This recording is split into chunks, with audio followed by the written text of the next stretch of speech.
Well, tonight we are honored this year by having the Senior Distinguished Professor of Theology, Holistic Ministry, and Public Policy at Palmer Theological Seminary of Eastern University and President Emeritus of Evangelicals for Social Action, Dr. Ronald J. Sider, as our first lecturer. In 1982, the Christian Century named him one of the 12 most influential persons in the field of religion in the U.S. His book, Rich Christians in an Age of Hunger, was recognized by Christianity Today as one of the 100 most influential religious books of the 20th century. It's certainly not his only book. In fact, he has written over 40 books and scores of articles. Besides Rich Christians, some of my favorites include Completely Pro-Life, Good News and Good Works, and Nonviolent Action. By the way, copies of Rich Christians and a few other titles are available for purchase at the Infomet table just outside these doors. And also at the same table, there is a sign-up for Ron's blog. So I encourage you to sign up for that, to try to keep up with Ron's thinking and travels. Also, his newest book, hot off the press, in fact, I don't even think it's out there yet. I don't think Amazon's gotten a hold of it yet. It's called Jesus is Lord. It's at the Baker table. Jesus is Lord. Loving our enemies in an age of violence. Ron was also the publisher of Prism magazine and the contributing editor of Christianity Today for 20 years. He's also contributing editor of Sojourners magazine. He has lectured in countless colleges and universities around the world, including some obscure ones like Harvard and Princeton and Oxford, etc. In 2014, he received the William Sloane Coffin Award for Peace and Justice from the Yale Divinity School. On a personal note, I worked with Ron for 9 years at Palmer Seminary and ESA, but he started mentoring me long before I met him personally through his writings. I remember the weeks leading up to moving to Philadelphia to begin working with him, how a little scared I was to meet him. Not because I was starstruck or anything like that, well, maybe a little bit like that, but I was rather afraid that he wasn't going to live up to his brilliant writing.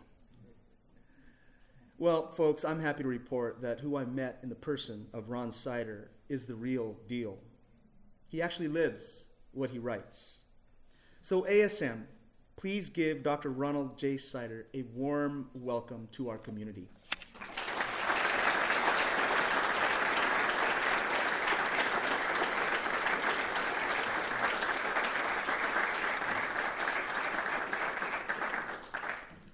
Thank you, Al. Good evening, friends. It's a genuine honor and privilege to be with you tonight.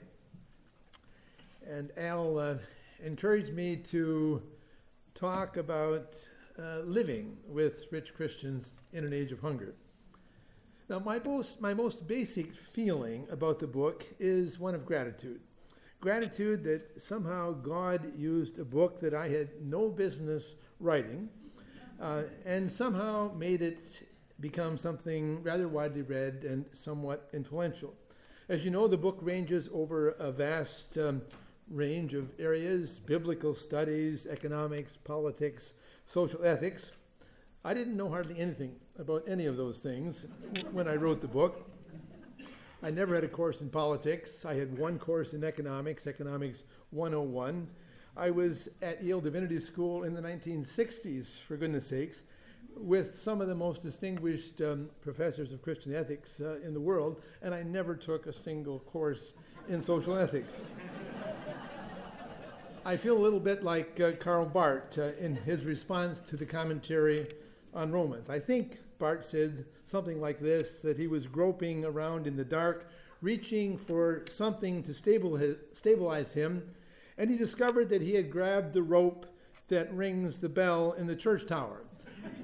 And he was ringing it, and people were listening. Well, I feel a little bit like that. I was trying to figure out how to think about a Christian response to poverty, and to my surprise, a number of people found that what I was saying was helpful. The book actually started with a sermon in a little Baptist church in Connecticut in 1966. I was filling in, preaching on Sundays for a small congregation that was merging with another congregation. And one week I decided to preach about a Christian response to global hunger. I began by briefly describing the situation. Then I turned to the Bible to get some biblical foundations. And in addition, I always felt that a sermon ought to have something that would help people figure out how to respond. So somehow, as I was working on that sermon that Saturday afternoon, the idea of a graduated tithe came to me. So at the end of the sermon, I suggested that people ought to give a tithe of their income, and then as their income increased, they ought to give an increasing percentage of their income.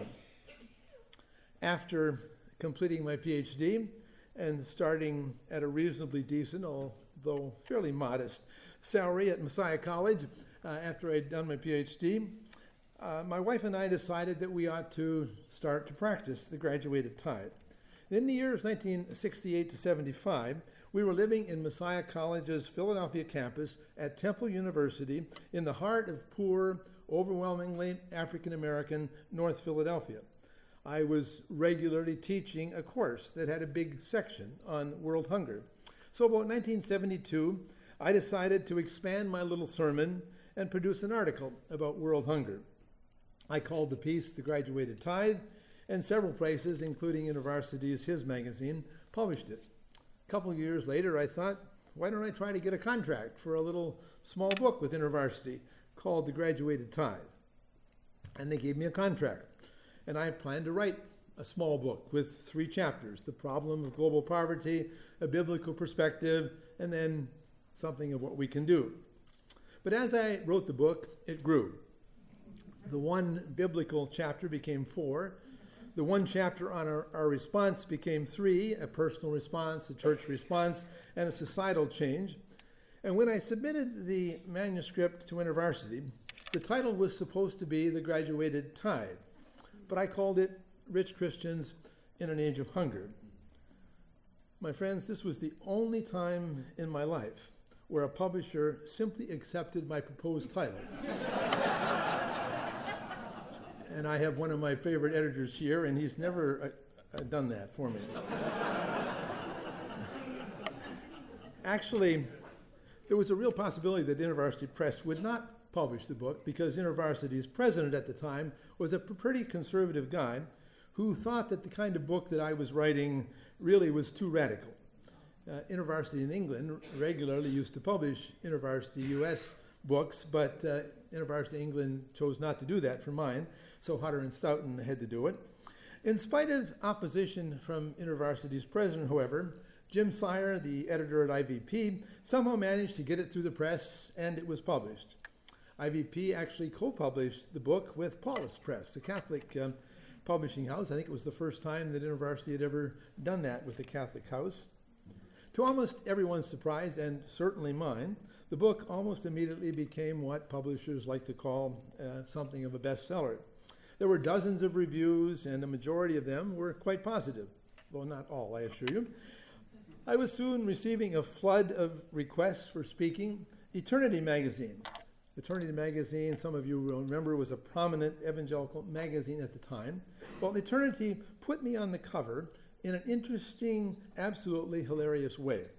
The editors had been annoyed with an ad that they had reluctantly published several times. I think Christianity Today also published it. And in that ad, the ad pictured a well-dressed businessman standing in front of an expensive car, promoting a sales program with the words, and I quote, "If you're like I used to be, you can't see yourself becoming a successful businessman," end of quote. Well, for the cover story in Eternity on me and my book, the editors of Eternity arranged to bring a VW Beetle to my home, and they took a picture of me standing in front of the little VW wagon saying, quote, "If you're like I used to be, maybe you can't see yourself living more simply to share with the needy," end of quote. Of course, not everybody liked the book. Carl Henry, the first editor of Christianity Today, called me a Marxist. Francis Schaeffer's sons considered Rich Christians to be one of the most dangerous books of the decade. In the early 1980s, a temporarily popular evangelical writer and speaker, wrote a book called The Hidden Dangers of the Rainbow. It was about the New Age movement.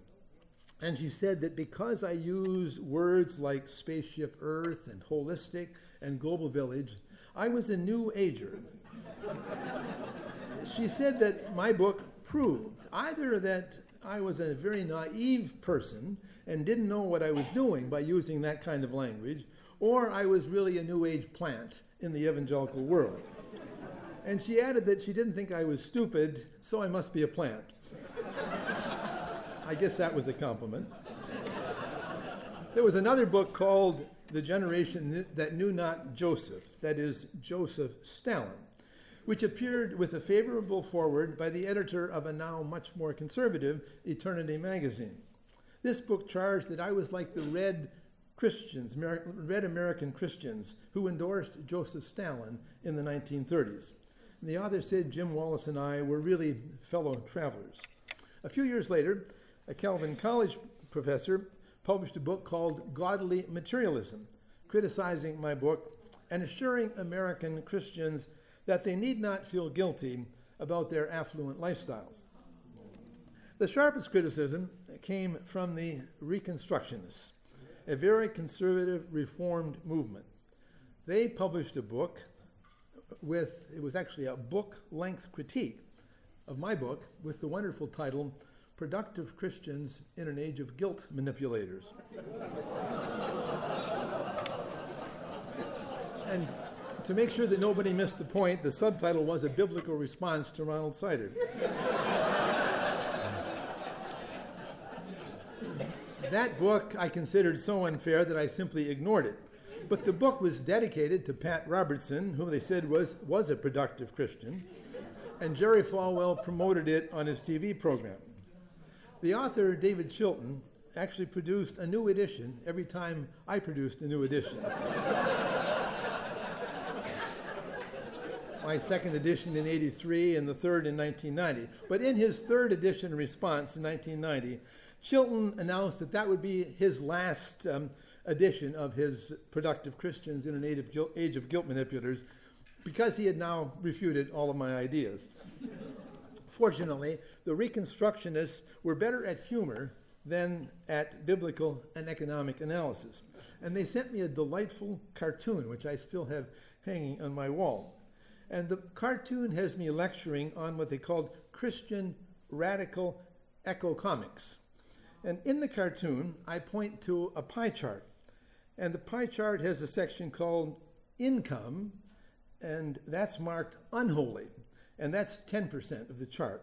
It has another section, 85% of the chart, which is called, let's see, what is that part? I think it's taxes. Somehow I didn't get that in my notes properly. In any case, I wrote back to them, thanking them for the cartoon, and said, if your biblical analysis were 1/4 as good as your humor, you would be far more successful. Some years later, a hilarious thing happened in connection with me and David Chilton, the author of Productive Christians in an Age of Guilt Manipulators. He was a good friend of a very wealthy Southern California conservative couple, some of you know them, Howard and Roberta Amundsen, and I also knew them. I don't think they ever gave me any money. But one day, Roberta Amundsen said to me, Ron, you know, David Chilton is not nearly as nasty a person as you think he is, and you want to meet him. I said, okay, fine. And she said, the next time you're in Southern California, let me know, I'll arrange a meeting, and we'll have a dinner, and you can talk with David Chilton. Well, that was all arranged. And then about 1 month before we were supposed to have dinner together, David Chilton had a massive heart attack. And for days, everyone thought he was going to die. But he slowly recovered. And after he had recovered, Roberta, months later, she told me this, she said that after David had recovered, she said to him, you know, David, you will go to great lengths to avoid a meeting with Ron Sider.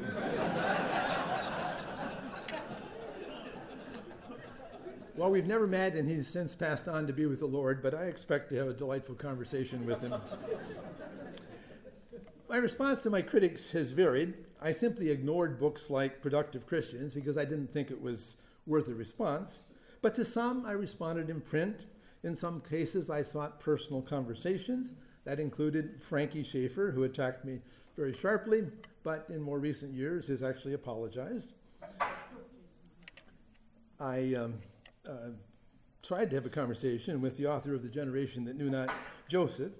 I tried to talk with the sons-in-law of Francis Schaeffer. In fact, I flew to L'Abri at my own expense to try to persuade them that Rich Christians was really not that dangerous or radical a book. That was a largely unsuccessful effort. In most cases, I tried to see what I could learn from my critics, even when I thought they were substantially wrong. And in most cases, too, my relatively thick skin meant that I wasn't too disturbed. In addition, all through my life, I've tried to build bridges across ideological divides. That was clear, for example, in my leadership with Vinay Samuel in what we called the Oxford Conference on Christian Faith and Economics. We held meetings in 87, 90, and 95. And we gathered together a very diverse group of economists and ethicists and business leaders, including some of my critics. We wanted to explore and listen to each other to see what kind of agreement we could find on how best to reduce global poverty. And that included a discussion of the pluses as well as the minuses of market economies. I think my book, Rich Christians, illustrates from the first edition my basic methodology for looking at social problems. In the first two chapters, I tried to describe the facts of global poverty and Western affluence as carefully as I could. And then in the next few chapters, I tried to sketch a normative biblical framework for thinking about that topic. Things like God's on the side of the poor. Justice demands that everyone has access to productive resources. Wealth is good but dangerous. Because sin is personal and structural, we must understand both how bad systems as well as wrong personal choices contribute to poverty. And then in part 3, I tried to show how we could work to overcome poverty, first in our personal lives and in the church, and then by changing the larger society. Later in my book, Just Politics, I spelled out much more carefully and systematically my methodology in approaching societal issues. I try to start with a normative biblical framework, then I seek to get the best socioeconomic analysis that I can, then I try to put those two things together in a political philosophy, and then apply that political philosophy finally to whatever the topic is. But I think that methodology, which I spelled out much more carefully later in Just Politics, I think that basic methodology was implicit even in my first sermon, and certainly in my first edition of Rich Christians on global poverty. I'm quite sure that the best part of Rich Christians was and is the biblical section. That's the part that has changed the least in all of the 6 editions. I also think it's the biblical section that has been most important in helping Christians, especially evangelicals, understand the issue and change. 2 stories briefly to illustrate. In 1978 to 1980, the Unit on Ethics and Society of the World Evangelical Fellowship that I led worked with John Stott's working group from the Lausanne Committee on World Evangelization. And we held a consultation in the U.S. and then a global consultation to examine the Lausanne Covenant's pledge to live a simple lifestyle. The thousands of people who signed the Lausanne Covenant pledged to live a simple lifestyle. Well, one of the people on the planning committee for the U.S. consultation was a prominent U.S. businessman who was actually the chair of the board of the Billy Graham organization. And as we were talking, he told me that he had just read my book, Rich Christians, and he said that he had been expecting to find ways that I would twist the scriptures to make my point. And then he added that although he had been looking for that, he really couldn't find any place where that was the case. Even more striking thing happened in 1979. I was invited to speak for 2 days at an evangelical college in Oregon. And unlike the situation normally where the dean or the chaplain or whatever invited me, I was invited in by a group of radical seniors who had been fighting with the chaplain and the administration all 4 years. But somehow they got permission for me to speak in chapel. And I gave 2 chapel talks about structural injustice, about concern for the poor from the Bible, and how American wealth was resulting, to some extent, from poverty in other parts of the world. Well, on the last day there, the college chaplain asked me to speak to the class that he was teaching. Now, that man was a very conservative person, theologically and politically. He was actually in the U.S. Air Force in World War II. He was trained to be on one of the crews being prepared to drop the bomb on Hiroshima. But when they picked the final crew, he wasn't chosen. But still in 1979, he felt bad about not being selected. Well, he invited me to speak to his class.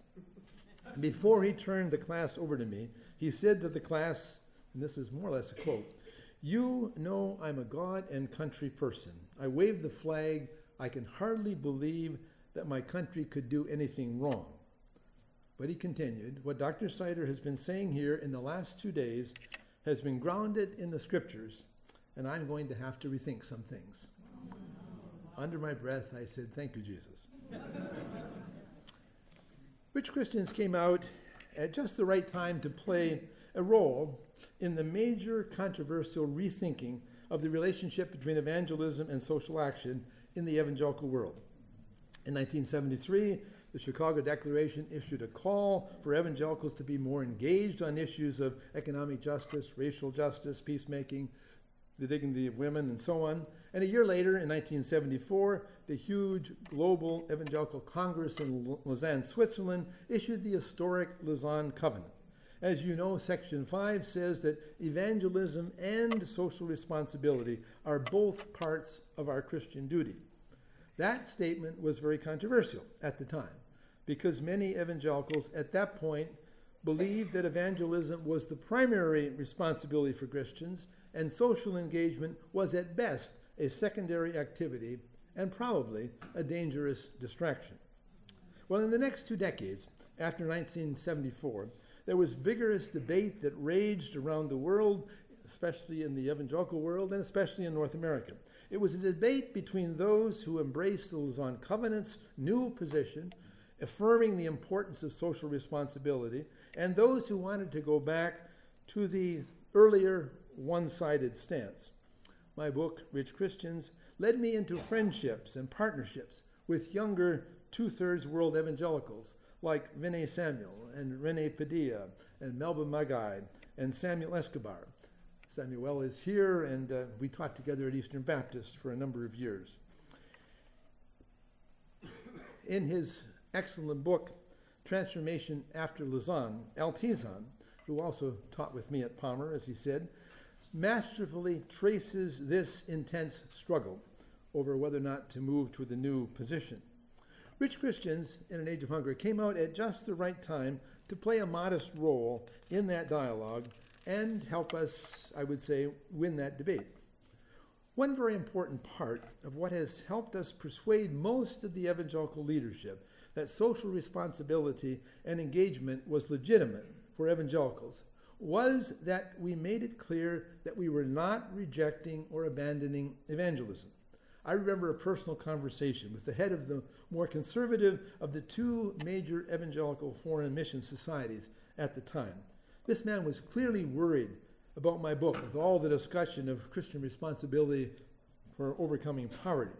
But when I stressed to him my deep commitment to biblical theology and the importance of evangelism, I could see him simply immediately relax. He basically said, "Okay, if you really care about evangelism, then I can hear your call to be more concerned with poverty."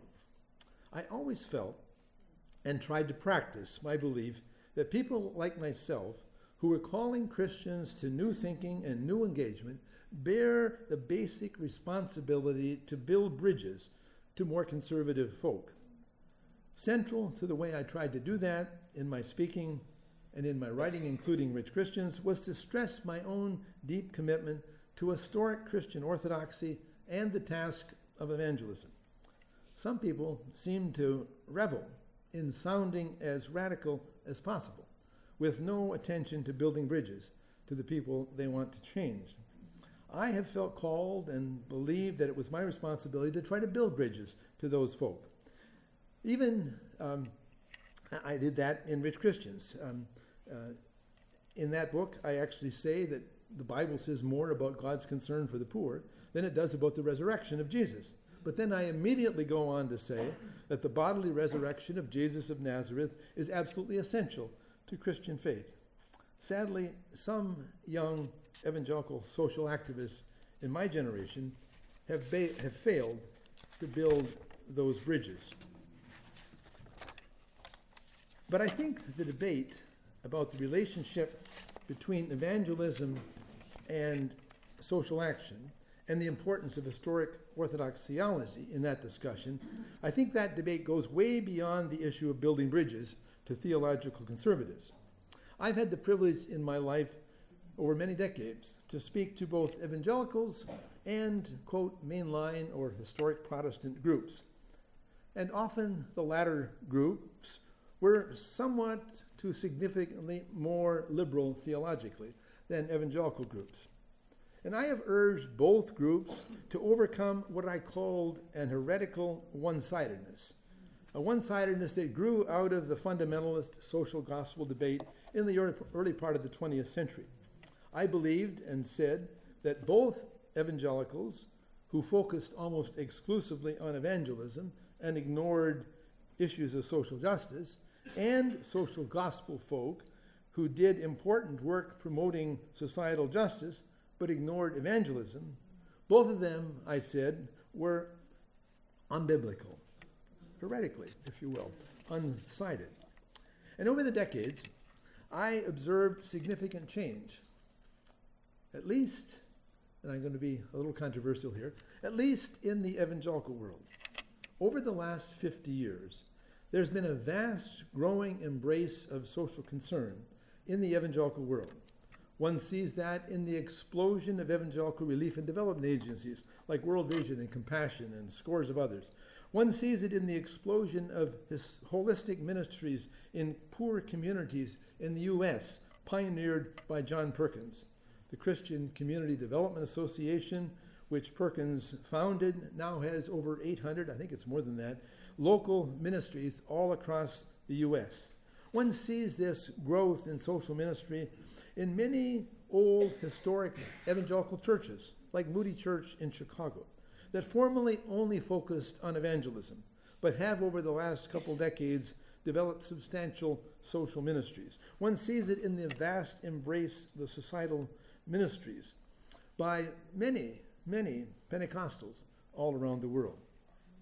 In my experience, I have found that evangelicals have made more progress in overcoming this fundamentalist social gospel split of a century ago than have more theologically liberal churches. And I must confess, I don't find that theologically surprising.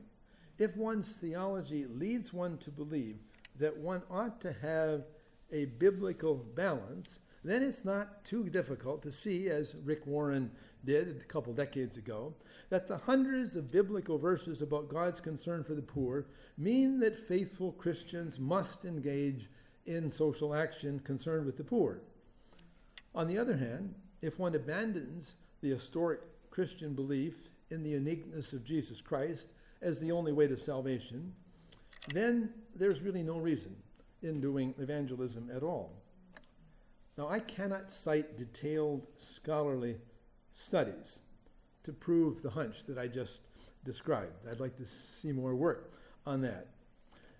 I hunch that evangelicals have made more progress in overcoming the fundamentalist social gospel one-sidedness than have theologically more liberal churches. But what we do know, in terms of hard facts, is what's happened in the last 50 years in the U.S. The mainline or historic Protestant churches have declined dramatically, while evangelicals have grown or at least held steady. There's been an interesting 2017 scholarly article. Harvard professor Sean Bach and Indiana University professor Landon Schnobel, they did a piece in Sociological Science, and they report and describe and analyze what's happened in the last time since 1980 to the present. And they divide Americans into religiously unaffiliated, one category. Second, the moderately religious, and here they include mainline denominations. And third, the strongly religiously affiliated, and here they put evangelicals. And they point out that evangelicals, and I quote them now, grew from 1972, when they were 18% of the population, to a steady level of about 28% from 1989 that continues to the present. And again, quote, mainline Protestants, perhaps the most moderate of American religionists, have declined particularly rapidly from 35% of the population in 1972 to 12% in 2016, end of quote. These authors do not say, but I would be inclined to, that one important factor in this historic change is that evangelicals maintained, in a way that mainline Protestants did not, a commitment to biblical authority, historic Christian orthodoxy, and consequently the importance of evangelism. Now, believe me, I don't ignore the fact that there's been colossal failure of many, many white evangelicals. Failure to adequately oppose racism, white nationalism, sexism, American exceptionalism. One sees that most clearly and painfully in the fact that 81% of white evangelicals voted for a racist, sexist, idolatrous nationalist in 2016. But in spite of tragic, sweeping evangelical failure, it is nevertheless true, I think, that evangelical theology has helped evangelicals make significant progress in a growing embrace of both evangelism and social justice. That's what I argued for in my book, Rich Christians, and sought to promote for all of my life. Rich Christians in an Age of Hunger has continued to challenge me personally. Every edition of the book has a chapter on living more simply. Not a simple lifestyle, but living more simply. Soon after I received my first full-time job in 1968, my wife Arbutus and I decided to apply the graduated tithe to our giving. Now, during our 6 years at Yale, from 62 to 68, we were Canadian farm kids, and we all felt very much out of place socially in lots of ways as we tried to embrace the clothing norms of the Yale sophisticates. We have a picture of my wife all dressed up in a wonderful matching hat and coat and shoes and gloves that illustrates that effort. Well, when we got to Messiah College in 1968, we began to return to our Mennonite lifestyle roots.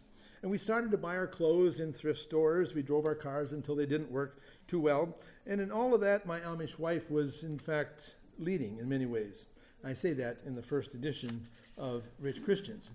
Our decision to embrace a reasonably simple lifestyle didn't solve all of our problems. Very often, after my hundreds of speeches on the topic of rich Christians, someone would come up in the question and answer or after personally and say, "What's a faithful economic lifestyle? How much is it okay to spend on myself?" And I always refused to give a specific answer, a specific figure. I would say, study what the Bible says about God's concern for the poor, study how generous giving can contribute to evangelism and overcoming injustice in the world, talk to your friends, pray hard, and then make a decision. And then I would add, there's no one specific amount that is right for everyone. Christians have different callings. Over the years, Arbutus and I have struggled with what living more simply has meant for us personally. We discovered that in the teen years of our raising our children, we needed a lot more money than when the kids were 4 and 5. After a bit of struggle, we bought name brand running shoes for our boys when we discovered that they were dreadfully embarrassed by the cheap sneakers we were sending them to school with. And when we received an opportunity in 1990 to purchase a share in a rustic cabin along a gorgeous lake in northern Maine, we struggled for months. We consulted friends, we talked and prayed, and we eventually decided to do that. And it's been a wonderful place of renewal for us every year. The successive editions of Rich Christians reflect our ongoing struggle to adopt our idea of a graduated tithe to our changing circumstances. We frequently fall short, but we continue to believe that embracing that concept has been a blessing in our personal lives. Now, I don't think that enjoying some luxuries is sinful. Years ago, I was lecturing on global poverty at a Christian response to that at an evangelical Bible college in the South.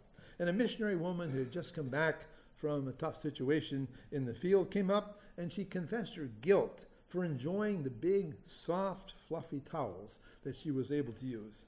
And I felt terrible. I said, goodness no, enjoy that little bit of luxury. That's just fine. But I think that vast numbers of North American Christians justify embracing luxury all the time, when many people still don't know about Jesus and many people still live in terrible poverty. I think that spending all of our wealth on ourselves rather than giving generously to the work of the kingdom is sinful. And if that makes me a guilt manipulator, so be it. If one compares the editions of Rich Christians, one can see that my thinking has changed in a few areas. I'll just mention two briefly. The first is the question of a different thinking about wealth. I never thought that the Bible required absolute equality of income or wealth, but I think when I wrote the first edition, I probably was somewhat closer to that view than I am today. Today I'm careful to say that I think that biblical faith condemns, quote, great extremes of wealth, but I say that I have no problem with substantial differences of wealth and poverty if they result from hard work and creativity. But when those extremes are so great that they make it difficult for the poorer members of society to be able to enjoy a decent quality of life and improve their situation, then that extreme of wealth and poverty is wrong and must be changed. And furthermore, because power corrupts and absolute power corrupts absolutely, we know that in a sinful world, great extremes of wealth and power are always abused and will always result in the oppression of the poor. How has my thinking changed on market economies? Well, I've been accused, as I said, of being a Marxist. But I never thought that it was a good idea to have the government own everything. My flippant response has been, I'm a Mennonite farm boy, for Pete's sake. Have you ever met a Mennonite farmer who wants the government to own his land? Now, it's true that the earliest editions contain criticisms of capitalism and the way that current market economies were working, without my spelling out clearly the pluses as well as the minuses of a market economy. And in more recent editions and other writings, I say clearly that I believe that a market economy where most of the wealth is privately owned and where supply and demand determine most prices, I think that's a better basic starting point for organizing economic life than a state-owned, state-directed communist system. But I also continue to point out important weaknesses of present market economies. I think government has an important, albeit limited, legitimate role in correcting the injustices in today's market economies. Concentrated, unchecked power, whether in communism's centralization of both economic and political power in the hands of the party, or in today's capitalist societies with its extreme concentration of wealth in the top 1%, I think both of those are simply wrong. I think that kind of concentrated power is simply dangerous in a world of sinful people. It both annoys and amuses me that conservatives, who rightly used to talk about the danger of concentrated power as they criticized the Soviet Union in the 70s and 80s, today fail to talk about a rather similar concentration of power in today's market economies. In many ways, my life has been a journey, intertwined with the book Rich Christians in an Age of Hunger. That's true both personally and professionally. For years now, almost every time I travel and speak, someone comes up and thanks me for my book. Occasionally, about once every 10 years, they go on to speak of my doctoral dissertation on the 16th century reformer Andreas Bodenstein from Karlstadt.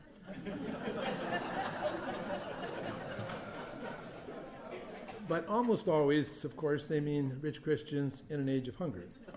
And always, as they share kind words about how the book has helped shape their life, I'm filled with deep gratitude to God. Gratitude to God, who mysteriously used a farm boy from Ontario, Canada, who, as I said, had no right to try to write a book that had to do with the complex intersection of biblical theology and Christian ethics and politics and economics. But somehow, God allowed me to write a book that seems to have blessed some people around the world. And for that, I can only say thank you, my Lord.